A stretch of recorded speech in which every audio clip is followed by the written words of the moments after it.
Zdravo dragi šahovski prijatelji i dobrodošli u novi video. Ovog puta Title Tuesday, malo igramo i uživo prenosimo. Protivnik u drugom kolu izvesni FIDE majstor Anonymous i da vidimo. Uključili smo se u drugo kolo. Popularni turniri utorkom, ima ih više. Ja sam se uključio u jedan od njih. 11 kola na vremenskoj kontroli 3+1. Tako da, od jačih igrača, ukoliko vas zanima, tu je Sarana, tu je Andrejkin, Jefferix Young, video sam Kamskog, Džobavu, znači zabava za široke narodne mase. Dobro, da vidimo gde je tu naše mesto, da vidimo kako ćemo se snaći. Ja englesku, protivnik nešto pokušava, neki holandski pristup, dobro. Ajde, ja ću na daminom krilu, onako kako struktura nalaže. Pri move dama A1, ok, on je uzeo. Da li će mi dati tamo mat, ne verujem. Sad ovde postoji napad sa B5 ili sa C5. Treba da odaberem nešto. Ajde, neka to bude C5, da mu uništim ovog na E5, vidite.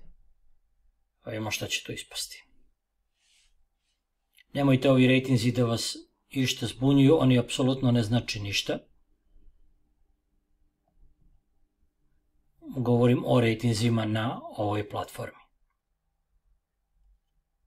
On je napao, ali sada mu se ruši centar, pitanje skakač G4 i da li će mu nešto doneti, imam uvijek H3, ne bi trebalo je to ništa specijalno, a javljaju se motivi dama A2 i tako dalje i tako dalje. Dobro, sada bi tu trebalo da imam uzimanje uz skakač G4, tu nešto mora da padne. Ajde vidimo što će biti prvo šah 1 da motiram kralja u ugao. Dobro. Uzeti ili ne uzeti. Ajde da uzmemo.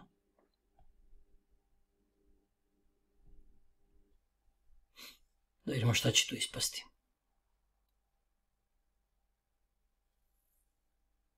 F7 je polje pokriveno, znači ne pritim skakač F7, ali hoću neko skakač E6 ili dama E6, a ono što je glavno, visim pešak na E4.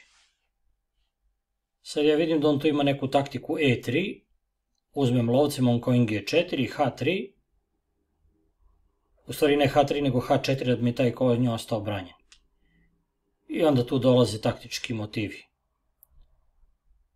Znači, pratite me ukoliko možete. E3, lovac E3, skakač G4, H4, skakač E3, F3 i sad deluje da mi visi na G3, međutim njemu visi top na F8.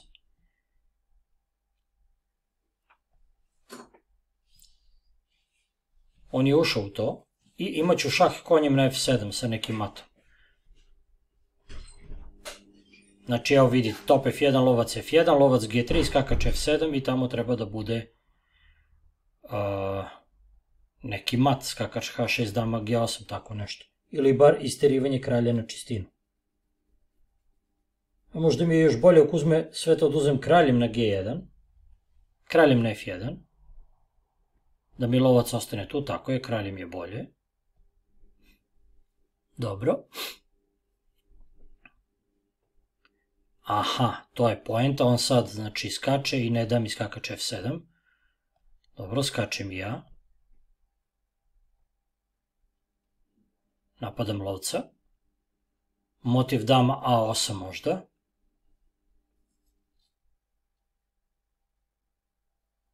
Da, verovatno dama A8 uz lovac H3.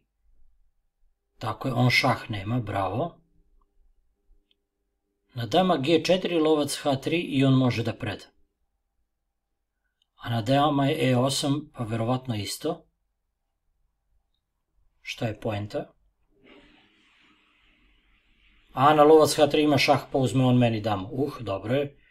Video u posljednjem momentu. A šta ako odigram B6? Pa konj D6. B6, lovac B6, konj D6, dama F8. Gde li to? Dobro, ajde prvo da uzmem ovde. Nešto mi se ovo ne sviđa, ali dobro. Treba da igram nešto. Ajde sklonim kralja sa onom istom pretnjom. Lovac H3. Vjerojatno će se rasplinuti u neki remi.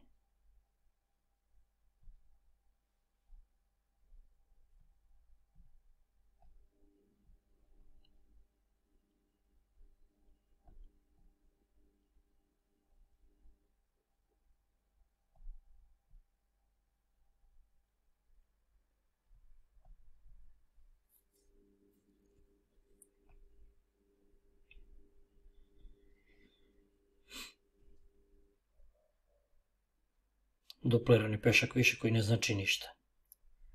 Dobro, valja malo brže igrati sada.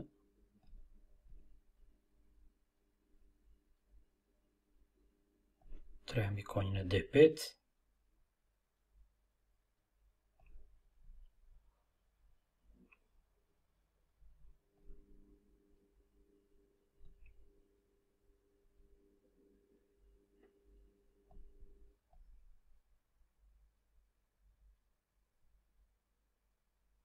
Ovaj pešak preti da ode u damu forsirano. On ne preduzima ništa. Opa! Evo vidite, harmonija. Igram po belim poljima, njegov lovac i konj nespretno stoje i to je to. Možda nije zaslužena pobjeda, ali dobro, nemamo vremena za analizu.